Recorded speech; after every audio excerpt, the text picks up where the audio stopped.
Hello everyone, તો આજની મારી રેસીપી છે છોલે ભટુરે। તો એના માટે મેં એક પેનમાં તેલ ગરમ કરવા મૂકેલું છે। તેલ ગરમ થાય એટલે આપણે એમાં જીરું એડ કરવાનું છે। જીરું એડ કર્યા પછી આપણે એમાં ખડા મસાલા એડ કરવાના છે।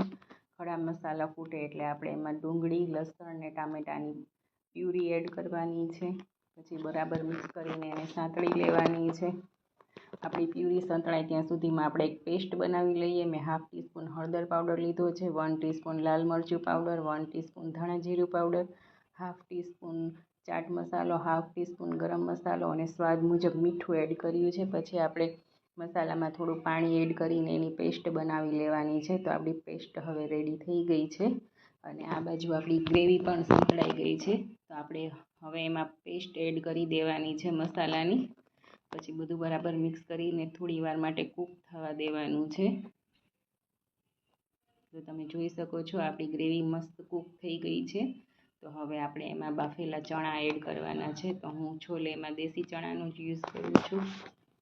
આ ચણા ખાવામાં ખૂબ જ મીઠા લાગે છે, કાબુલી ચણા કરતાં વધારે ટેસ્ટી લાગે છે।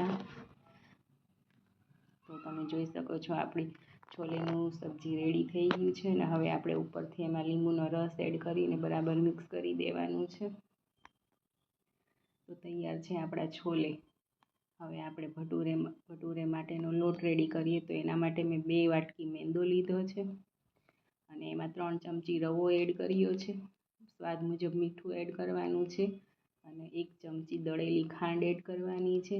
Half teaspoon baking soda add કરવાના છે, half teaspoon baking powder add કરવાનો છે અને 2 ચમચી તેલ એડ કરવાનું છે। અને પછી એમાં અડધી વાટકો દહીં એડ કરવાનું છે। તો દહીં એડ કરવું ખૂબ જ જરૂરી છે, તો જ આપણા ભટુરે એકદમ સ્પોન્જી બનશે।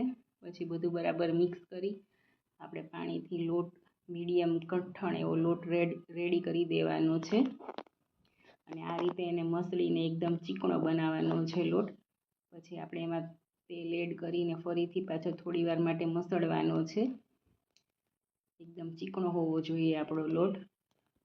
તો આપણો લોટ હવે રેડી થઈ ગયો છે। ઉપર તેલ લગાવીને આપણે ડીશ ઢાંકીને એને 2 કલાક માટે રહેવા દેવાનો છે।